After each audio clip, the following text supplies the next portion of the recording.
Plata, né, da expulsão do Plata, mas pelo roteiro, eu acho que não tem comparação. Ô, Mauro César, como você enxerga essa classificação? Por que o Palmeiras conseguiu aquilo que parecia impossível? Porque o Palmeiras tem todas aquelas qualidades que são repetidas várias vezes. É um time determinado, tem muito mais jogadores que a LDU, jogadores melhores, técnico melhor, jogou em casa, tem o piso de plástico a seu favor também, claro. Se um tem altitude, o outro tem o piso artificial também. É um ponto favorável para uma das equipes. Talvez não seja tão não influencie tanto quanto os 2.850 metros de Quito, mas é um diferencial, é um ponto favorável para quem joga em casa e está acostumado a jogar nesse tipo de piso. Mas também a gente não pode esquecer que foi o Palmeiras que tomou de 3-0. Essa situação surgiu, a necessidade de uma vitória como essa de ontem, a atuação de ontem, ela é fruto de uma atuação ruim do Palmeiras uma semana antes. Por isso que eu acho que são dois times, nesse momento, muito instáveis. A gente tem que olhar os últimos jogos, não só os jogos da Copa Libertadores. Os jogos que vem disputando oscilam muito entre atuações muito boas e outras muito aquém, né? E por isso que eu acho que até lá muita coisa vai acontecer e o próprio Campeonato Brasileiro pode ter uma influência no estado de ânimo de uma equipe e de outra. E mesmo assim, vai ser um jogo totalmente descolado dos demais. A mobilização para essa partida ela não tem vínculo com o brasileiro. Se chegarmos lá e um deles estiver alguns pontos, bons pontos à frente do outro, na briga pelo título da Série A, isso pode não influenciar nada no jogo final. É um jogo totalmente descolado de tudo, é um jogo que tem vida própria. E acho que essas semifinais, contra os dois últimos campeões da Sul-Americana, né? O LDU ganhou 23, o Racing ganhou 24, também mostra como a gente tem que sempre respeitar muito a Libertadores, porque os dois times ricos tiveram que capinar sentado, como diria o Apolinho, para conseguir passar. Os dois. O Flamengo, tudo bem, fruto de uma expulsão inexplicável, né? Que aqui na Argentina nem falam sobre isso. É impressionante assim, a crise da imprensa esportiva em grande parte. Né? Se analisa um jogo como se a expulsão fosse normal. Né? É incrível. Assim. Praticamente não se fala do bizarro que foi a expulsão. Só se fala que não deu mais minutos e tal, que até deveria ter dado, claro, mais minutos, mas é uma questão menor nesse contexto. Enfim, mas é isso. Então os dois tiveram dificuldade. O Flamengo teve que fazer um esforço muito grande para passar. No Rio sofreu para fazer o gol. O gol foi um gol que a bola bateu no adversário, senão terminava 0-0. Bateu do Marco Rojo, né? Por isso que entrou. E o Palmeiras conseguiu perder de 3-0 no primeiro tempo para essa mesma equipe que ele amassou todo esse gol ontem. Então, times tão inconstantes permitem de pensar qualquer coisa. Eu acho que o jogo vai ter vida própria, vai ser um jogo completamente desgarrado de tudo que vai estar acontecendo, porque é uma final que vale um título que vai colocar um brasileiro numa condição inédita, né? De 4 vezes campeão. Né? E vai igualar, né? Vai igualar, vai superar. Eu já perdi agora, não lembro. Os argentinos, em número de títulos, acho que iguala. Vai superar, eu acho. Vai passar. Supera em um. Supera em um. Já está empatado. Vai ser campeão, vai superar em um. Já está superado, né? E eu acho que aí entra até nesse contexto, entra uma outra questão, né?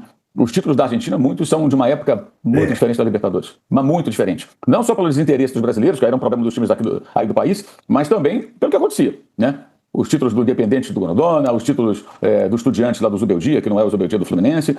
Era uma outra Libertadores, muito selvagem, muito diferente, em que você não vencia na bola, você vencia também na porrada, na intimidação, na agressão. E na bolinha, então, né? E na bolinha, né, Mauro?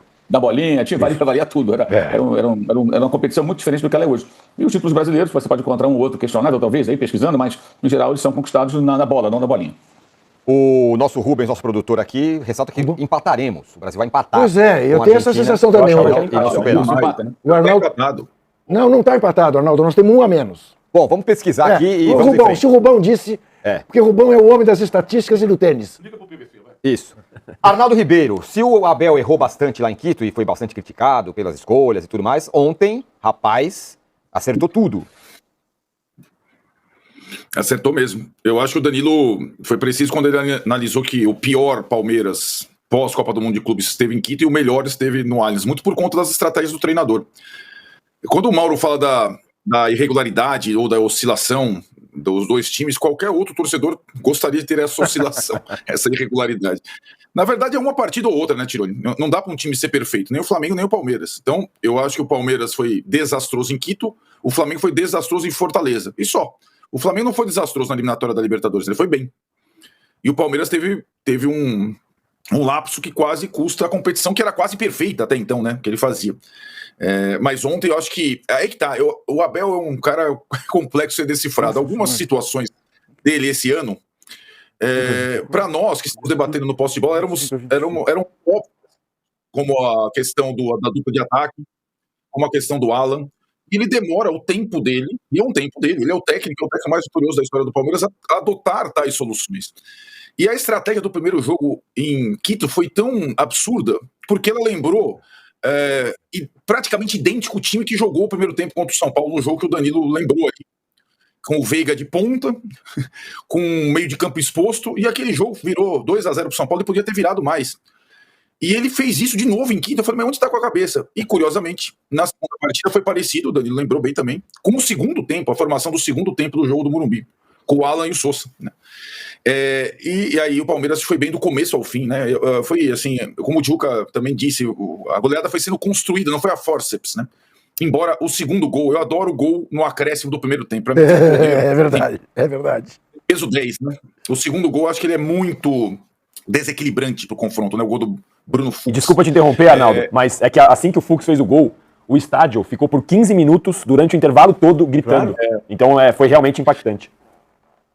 Lembrava, né, Danilo, aqueles intervalos das viradas, né? Teve intervalo do Fluminense contra o Santos, do Santos contra o Fluminense, do Giovani, em que o time não sai do campo, fica lá durante o intervalo. Enfim, eu acho que é um contexto todo, e o gol do Fux, eu acho que propiciou isso. E ainda teve a cereja do bolo, e aí muito também por conta do técnico, as substituições foram ótimas, porque a LDU não voltou mal pro segundo tempo, não. As substituições do Veiga e do Felipe Anderson foram cirúrgicas no momento correto. E aí quis o destino que o Veiga ainda decidisse o jogo de forma magistral, né? Aí que tá, eu tô quase aqui me emocionando, porque esse time do Palmeiras, de todas as versões do Abel, é aquele time do consumo externo, não é só pra comunidade, é um time que joga demais. Tudo bem, fez uma partida horrível contra a LDU em Quito, mas se você pegar todos os jogos no Allianz, estava contando aqui, desde aquele jogo com o Sport, acho que foram 26 gols em 7 jogos. É só saco, só sacolada. Então é um time que tem um volume muito grande, não é perfeito, tem a sua vulnerabilidade, mas ele tem, na espanholização do Tirone. Ô, Tirone, uma pergunta, qual que é o Real Madrid e qual que é o Barcelona para você, só para eu saber? Não sabemos ainda, né? Acho que isso vai ficar mais cristalizado no futuro. O que ganhar os dois títulos, por exemplo. Se alguém ganhar 2 títulos. Não, eu só porque o time espetacular da vez é o Palmeiras, não é o Flamengo. O Palmeiras isso inverte um pouco a ordem dos últimos anos, né? Só que a solidez defensiva do Flamengo me impressiona, né? É um time que é muito difícil de ser vazado. Então, esse contraste é quase como uma inversão. Quando começou o Palmeiras, você não tomava gol, baliza 0 e tal. Não é esse o Palmeiras desse ano. O Palmeiras desse ano é o Palmeiras das goleadas. E o Flamengo, que era o time que massacrava, até fez goleadas esse ano, mas ele é o time da baliza 0. Então tem essa inversão de papéis que vai tornar essa final espetacular. Agora, como disse o Mauro, tem muito jogo até lá, tem a competição entre os dois pelo brasileiro, e acho que talvez eles oscilem. E o surpreendente nessa situação, na comparação dos técnicos, se os técnicos errarem na estratégia, eles vão ser responsabilizados diretamente, assim como eles são louvados quando vencem, porque eles têm muitos jogadores bons. Eles têm mais jogadores bons que muitos times europeus. A gente às vezes não se dá conta disso. É a espanholização do âncora. O que Flamengo e Palmeiras investiram no futebol não tem paralelo na América do Sul, em todos os tempos, né? Não é a Libertadores da bolinha, mas é a Libertadores da moeda, né? É muita riqueza e fartura nos dois times. Então, se o técnico fizer direitinho, a chance dele ganhar é grande, de qualquer um todos os times do Brasileirão que vem pela frente aí. Mas, às vezes, eles falham. A estratégia do Felipe Luiz em Fortaleza foi absurda e quase custa tudo. Ou pode ter custado a vantagem no Brasileiro. E a estratégia do Abel em Quito foi absurda também, né? E quase custou a classificação. Mas, aí, só para dar o crédito, se a gente está comparando o ano do Felipe Luiz com o ano do Abel, é porque o Felipe Luiz, em um ano como técnico, tem muito mérito. É um ano como técnico, gente. Um ano como treinador de futebol. E ele já faz coisas muito boas, né? Ele é uma grata surpresa. E acho que o Flamengo está em muito boas mãos também, como está o Palmeiras, né?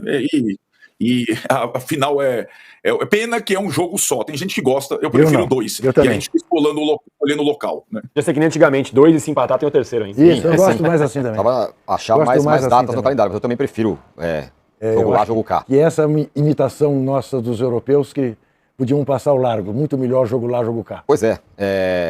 Muito bem, ó, o Juca pediu 12 mil likes, passamos de 7,2 mil. Ele é engraçado. Ele não precisa fazer Eu só conta. queria fazer São uma- 9 horas e 6 minutos. Isso. Ainda temos quase 1 hora de programa. Fala. Eu queria fazer algumas considerações. Tá certo que o Flamengo e Palmeiras têm elenco, jogadores, sei lá o quê. Mas nessa disputa, o Palmeiras leva vantagem. O Flamengo tem um problema sério no ataque.